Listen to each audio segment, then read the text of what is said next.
Assalamualaikum warahmatullahi wabarakatuh. Waalaikumsalam warahmatullahi wabarakatuh. Bagaimana? Apakah sudah masuk semua anak-anak? Sudah, Bu. Baik, kita mulai saja ya pelajaran tentang hari ini.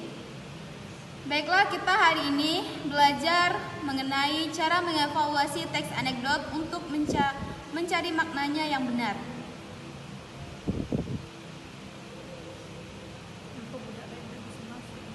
Apakah ada yang tahu tentang teks anekdot? Belum.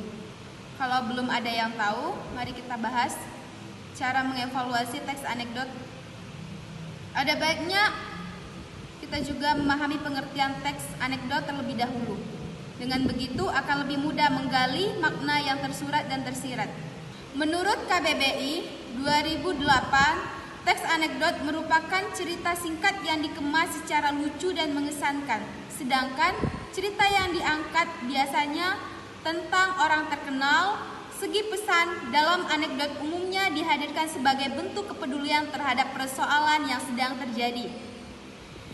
Adapun ciri-ciri teks anekdot yaitu bermuatan unsur lucu. Salah satu ciri khas dari teks anekdot adalah memiliki unsur lucu, sebab anekdot adalah suatu karya yang bersifat mengundang tawa akan menghibur, namun tetap memiliki makna berupa kritik terhadap tema atau topik yang sedang hangat dibicarakan. Sarkasme atau sindiran, meskipun dikemas secara humoris, namun anekdot tetap mengandung unsur sarkasme atau sindiran. Hal inilah yang membuat anekdot berbeda dengan teks lain, sebab bagaimanapun anekdot memang didesain sebagai bentuk kritik pada kondisi yang berlangsung di sekeliling. Melibatkan partisipan.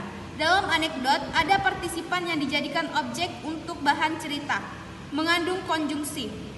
Konjungsi merupakan kata hubung antar kalimat, klausa dan prasa. Ada berbagai macam konjungsi berdasarkan fungsinya, seperti adiktif, disjungtif, pertentangan, waktu, kausal, konsekutif. Realistis. Apabila dilihat dari segi penyampaian pesan atau makna, teks anekdot tetap mengedepankan logika sehingga tulisan yang dimuat selalu realistis. Penyuguhan cerita seperti dongeng. Jika diperhatikan dengan seksama, teks anekdot disuguhkan sebagai sama seperti tulisan dongeng. Meskipun begitu, ditinjau dari segi pesan, tulisan harus tetap real dan bukan imajinatif. Bersifat menggelitik. Menggelitik yang dimaksud di sini lebih merujuk pada pemicu adrenalin dan emosi pembaca. Struktur teks anekdot. Struktur teks anekdot ada abstrak. Abstrak yaitu menggambarkan isi tulisan secara umum sehingga pembaca dapat memberikan ilustrasi mengenai isi cerita dari sudut pandangnya atau sesuai dengan pemahamannya sendiri. Orientasi. Awal peristiwa pada cerita atau bagian yang menjelaskan tentang latar belakang penyebab karena kejadian utama bisa terjadi. Krisis. Bagian krisis menjelaskan mengenai pokok utama masalah yang ditulis dalam cerita. Tokoh faktual. Dalam struktur penulisan teks anekdot ada yang namanya tokoh faktual. Reaksi. Bagian ini merupakan pelengkap dalam bentuk penyelesaian suatu masalah. Koda adalah bagian akhir dari cerita. Tidak sedikit penulis menuliskan koda dengan kisah menarik dan unik. Namun ada pula yang menulis dalam bentuk kesimpulan mengenai peristiwa yang dialami penulis. Jadi koda ini beragam sesuai keinginan pengarang.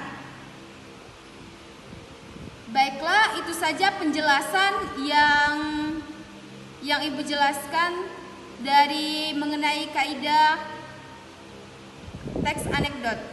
Cara mengevaluasi teks anekdot. Ada yang ingin dipertanyakan? Tidak ada, Bu. Baiklah, kalau tidak ada, Ibu akhiri saja materi pada hari ini. Baiklah, cukup sekian dan terima kasih. Wassalamualaikum warahmatullahi wabarakatuh. Waalaikumsalam warahmatullahi wabarakatuh.